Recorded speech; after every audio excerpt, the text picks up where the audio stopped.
Er was vandaag een NAVO-top in Brussel, daar ga ik het zo over hebben. Maar we gaan eerst naar ons vaste programma-onderdeel kikker of helikopter. Waarbij je moet raden, is het een kikker of is het een helikopter? Is iedereen klaar? Ja?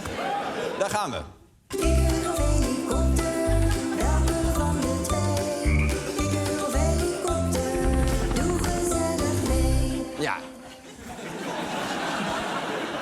Kikker of helikopter. Een ouderwets avondje amusement. Speel lekker mee. Hier komt-ie. Wat denken jullie? Kikker? Kikker, ja. Kikker. Ik hoor veel kikker. Ja, wat nog meer? Ja. Ja, kikker. Jullie denken echt kikker? Oké. Wat? Ja? Ja, jullie spelen voor kikker? Oké, nou, wie weet, ja. Ergens in de komende minuten zien we het antwoord, dus let goed op. Want eerst gaan we het hebben over de NAVO-top vandaag in Brussel. En daar kwamen alle defensieministers bij elkaar om te praten over de Russische dreiging. En die Russische dreiging is reëel, want volgens mij hadden ze de livestream van die persconferentie gehackt. Voor de duidelijkheid, wij hebben dit niet gemaakt. Dit is echt hoe het klonk. And today we have agreed to further step up, building our capacity to act on the commitments made in The Hague to invest more in defense. Defense ministers discussed the planning on the way as allies chart a credible path to sustainability.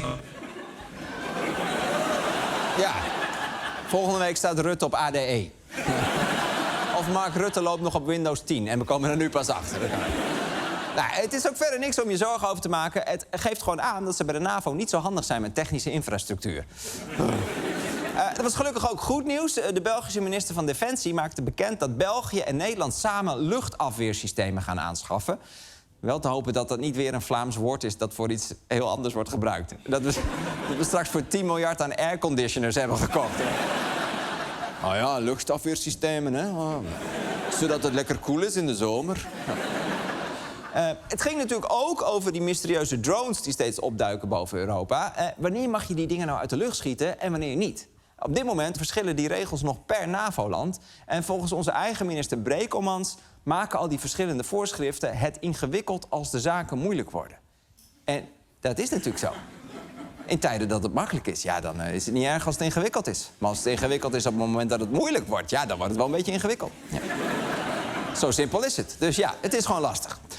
Ondertussen is de NAVO niet alleen aan het praten over de oorlog, maar ook aan het oefenen. Hier, niet schrikken. De NAVO oefent de komende 2 weken vanuit Nederland op een kernoorlog. Wauw. Best heftig, hè? En oefenen op een kernoorlog is natuurlijk prima, maar ik denk ook, net als met autorijden, uiteindelijk moet je het gewoon lekker gaan doen. Ja, dan leer je het pas echt. Nou, waar zijn ze eigenlijk begonnen met die oefening? Volkel Air Force Base, here in the Netherlands, is part of NATO's nuclear exercise Steadfast-Noem, which will start on October 13th. We will see aircraft like the very impressive Dutch F-35A behind me participating in the exercise, along with aircraft from all over the alliance. Ja, hij zegt het is een element. En in heel Europa vinden mensen dit mooi om te zien. Op YouTube reageerde iemand op dit filmpje met Mark Rutte and good-looking equipment is always a pleasure to see. En dat is natuurlijk ook zo. Dat is ook zo. Mark Rutte met mooie apparatuur, dat is altijd fantastisch. Hier, Mark Rutte met een strakke perforator. Dat is toch een genot om naar te kijken. Oh. Maar goed, er wordt hier dus geoefend voor een kernoorlog. Hoe gaan ze dat precies doen? De komende 2 weken wordt er vanuit Volkel geoefend met nepkernbommen die door F-35's kunnen worden afgeworpen. Ja, want ook dit blijft een oefening. Dus de kernbommen zijn nep, de F-35 zijn echt.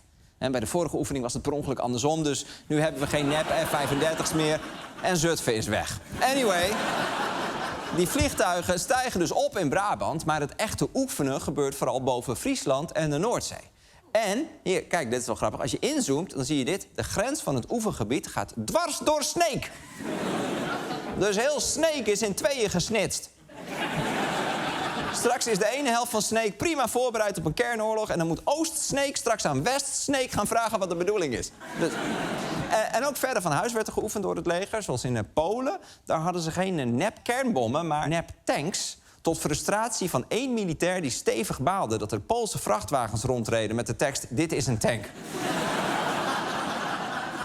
Dat is wel heel lastig, hè? Want als alle vrachtwagens een tank moeten voorstellen, dan heb je geen vrachtwagens meer die een vrachtwagen zijn. Nou, dat hebben ze dan weer op deze manier opgelost. Je moet iets doen. Maar Verder doen ze wel hun best om de oefening zo realistisch mogelijk te maken. Hier, er is zelfs een bedrijf ingehuurd dat fungeert als fictieve nieuwszender die op tv-schermen verslag uitbrengt over de vorderingen van de strijd om de militairen in vechtstand te krijgen. Oké, een fictieve nieuwszender om mensen in vechtstand te krijgen.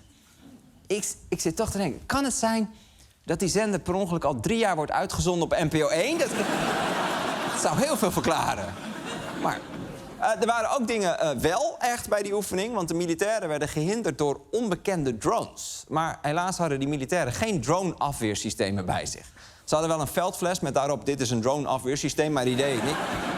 Ze konden dus niks doen en volgens de Telegraaf vonden ze dat bij Defensie zelf ook wel gênant. De antidronemiddelen die waren beperkt. Met enig schaamwoord op de kaken werd dat wel opgebiecht door de commandanten van deze missie en van deze oefening. Met de aanmerking dat ze daarbij eigenlijk direct maatregelen hebben getroffen om dat gat te dichten. Hey. Ze hadden er misschien toch niet helemaal op gerekend. Hé, maar dat is... Het was dus toch een helikopter. Dat is ongelooflijk. Ik zei het toch. Ik zei dat de hele tijd al. Nou, hopelijk hebben jullie volgende keer meer geluk.